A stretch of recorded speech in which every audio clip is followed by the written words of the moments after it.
Hey everybody, hope your day's going well. I wanted to focus this video on something that I know a lot of people have a lot of trouble with, and it's a little bit different from the subject matter of a lot of the videos that I'll put out here, which are, job search tips and all of that. It does certainly relate to the job search, but really what it's about is as you're out there, you're facing successes, you're facing obstacles, sometimes you're facing depression and you're getting down. How exactly do you keep your spirits up? And I wanted to talk about this because last week for me, for some reason, was a really, really difficult week. I'm not here to tell you that I'm some super wise guy who's got all of this figured out. I can be a moody guy. And when there's stuff going on in my life that is difficult, it's hard for me to maintain focus. And sometimes it feels that no matter how good of a strategy I have and how many actions I execute, if I'm in a bad headspace, it's like I'm trying to roll a boulder up a steep mountain and I just can't do it, and it feels really hard and I get discouraged, and that can really be an ugly cycle. And a lot of the clients that I work with will face similar things like that. They're doing the right things, but they're depressed and they feel anxious and they are checking their bank account way too often and things are not looking good, and all of that pressure is really going to tank whatever it is that you're doing, and it's going to take longer to sort of get the outcome that you're after. So I'm not here to give you a whole bunch of positive mumbo jumbo. That stuff is really good. Staying positive and all of that is really good.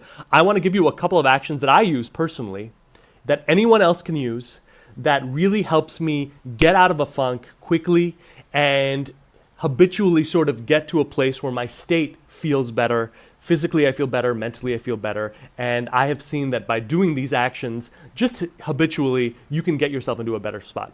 So before I get into all of that, one thing I gotta say, number one, the biggest mistake people make, and this is the biggest thing that kills their spirits during a job search, don't do it alone, okay? For some reason, we have this myth that seeking out a better job is something that you should be ashamed of or embarrassed by. When you think about it, America is built on people who want something better. America is built on people who have huge dreams and have the balls to go after it, with all guns blazing. But for some reason, we feel embarrassed about that, like it's some kind of a shortcoming. So I want you, and I'm challenging you, if you're not doing this, please find someone that you can start confiding with, not on a weekly basis, on a daily basis. For me, it's my wife. She's someone that I trust innately and someone that I love, of course, and respect. But she's also kind of different from me. She has a different personality and a different perspective on things. And every day I'll tell her how things are going with my business. What are the things that are kind of upsetting me or pissing me off or making me feel insecure? And a lot of times having that second person, that second perspective, gives me a whole other take on things. And it gives me a sense of comfort because I can say, okay, great. This is a different way to go about this, and this is something that I can do, in a way that I never did consider before. So if it's not a spouse, maybe it's a close friend, maybe it's a confidant, maybe it's a peer. But I want you to open up a really meaningful dialogue with someone that you can stay accountable to and apprised of everything that you do, because I promise you that is going to make a gigantic, gigantic difference in the effectiveness of your job search and how long it takes you to sort of get there. So find someone to confide in, okay? That's number one. Now on to some practical tips. Number one, this completely changed the effectiveness of everything that I do in my business and my life. Okay, before you start getting into a job search activity for the day, all right, say you've got some emails that you got to blast out. Say you've got a phone screen or a phone interview coming up. Say you've got a face-to-face interview coming up. 30 to 60 seconds of intense physical activity immediately before has been shown to increase your mood and your energy level for up to 90 minutes.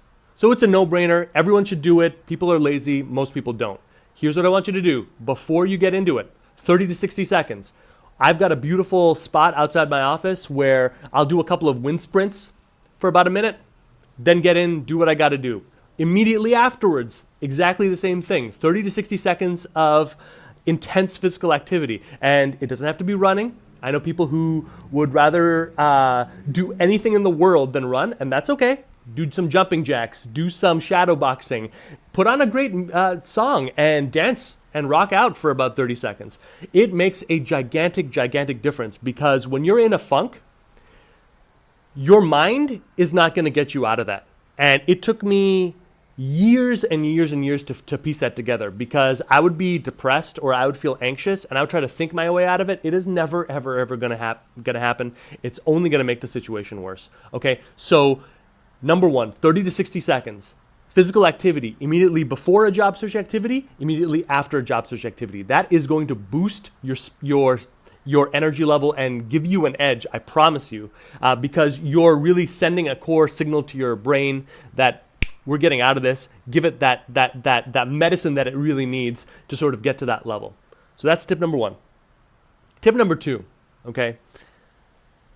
When it comes to the job search, focus on the things that you can control and make that the bulk of what you do. If you're spending 80, 90, 95% of your time answering job postings, you are going to be depressed. You are going to feel down, because it is a fundamentally powerless way to execute a search. When you see a job posting and you say, okay, hit reply, and you send out your resume, maybe you send out a cover letter, you might not know who you're sending it to, you have no idea when they're going to respond, if they're going to respond. What you're doing is you're putting yourself into a basket with 1,000 other people who couldn't be bothered to take it further than just a job posting. And so you're immediately just putting yourself into a pool. And so when you don't hear back, and guess what? For most blind job postings, you will not hear back, okay? If you get a call back for a blind job posting, thank the stars, because that is a miracle. That is an innately depressing way to execute a search. It's ineffective, it's super time consuming, and it's probably not going to give you the result that you want, because even if you get an interview based on that, you're a blind candidate. You're one of like 100 different people. You have no value there, aside from just being another one of the mass. The mass is not going to help you, okay? So that's fundamentally executing a search that you can't control. And the thing that I always tell people is, number one, it's smarter to just cut out job postings for everything except research purposes. What I mean by that is, if you see a job posting for director of marketing at Amazon, that's good research, right? That says that they're looking for a position. If you're looking for a director of marketing role, that you can use that as fodder to tap into your connections on LinkedIn, for example. See who works at Amazon, pull up their company page, and right on the right side, you're going to see first degree and second degree connections there, and that's a way to give you an entrance. But aside from that, cut out the job postings, okay? Because that's going to make you feel like crap. Focus on things that you can control. Come up with a list of dream companies that you want to be in business with. Come out with a recruiter outreach campaign that every day you can do an advanced search on LinkedIn for recruiters in your industry. Number one, send them an invite to connect. Once they connect, send them a quick 2 or 3 line message talking about the roles that you want, why you reached out to them, and initiate a dialogue with them. These are things that you can control. These are aspects of the job search that are going to make you feel empowered and strong, because you're the driver. Here's another one. Set up informational interviews or calls with at least 3 people in your target industry every single week. You can do that. It just takes a little bit of time, a little bit of creativity, and guess what? You can use the same messages, the same email that you sent for one recruiter, or one person in your network, you can tweak and send to another. It's not rocket science. It just takes a little bit of discipline to make those things the habitual things that you do, instead of sitting there trawling through these job boards, which, by the way, account for less than 20% of all the jobs that are out there, and getting depressed and feeling down that it's not working. You're not executing a smart search, so you're going to get dumb results. That's what happens. So put the power back in your hands, okay? Start thinking about, how can I empower myself to do actions that get me in the door as a one-of-one candidate instead of one of 1,000. That is going to completely change the way that you feel about the search, because when you make progress that way, it's not a miracle. Okay, it's part of a strategy that you're using, and now you're in the driver's seat. So that is a really, really big one. And the third one, this is maybe my favorite. I want you to give yourself a treat. Okay, every time you do something that is meaningful for your job search, every time you execute a call with a recruiter or an interview, or you get traction at a company through tapping one of your second degree networks and, going in that way. Every time you make progress, I want to give yourself a little treat. Now, it doesn't have to be, I'm going out there and I'm, dropping $2,000 on a piece of jewelry. That's not what I mean. I'm talking about doing something nice for yourself. I'm talking about taking a second out of all of the hustle and the bustle and the ambition and the insecurities and all of that to just be kind to yourself. I'm a huge mountain biker. I love that. A lot of times if I have a big meeting coming up, what I will say is before I go, I'm going to, set my rack up on my car, get my bike ready, get all my stuff ready so that immediately after that meeting, I'm out there on the trails and I'm doing something fun for myself. And the key here is no matter how you do in whatever the job search related activity it is, it doesn't matter if you're great, awesome. You're going to use it to celebrate. Especially if you tank it. You do a horrible job. You're like, oh my gosh, that is an absolute disaster. It still works because when you treat yourself like that, when you give yourself a little kindness immediately afterwards and you stick to it, you are psychologically controlling the situation because you're saying, hey, I don't care what someone thinks about me. I don't care what the deal is here because I'm going to have my good days. I'm going to have my bad days. I'm going to do something kind for myself because that's what I'm about. And that's what I'm bringing to the table. So just to reiterate these three things, 30 to 60 seconds of something really physical, activity related, immediately before a job search activity, immediately afterwards. That's going to boost your mood big time for up to 90 minutes. Number 2, tailor your job search around the things that you can control. Informational interviews, setting up interviews with first and second degree connections with ties to companies that you want to work with or ties to the industry. Doing a recruiter outreach campaign on LinkedIn. These are all activities that put the ball in your court and allow you to sort of control things. And number 3, be kind to yourself. Give yourself a break and give yourself a treat after every single thing that you do, regardless of the outcome. Those 3 things have completely changed my life.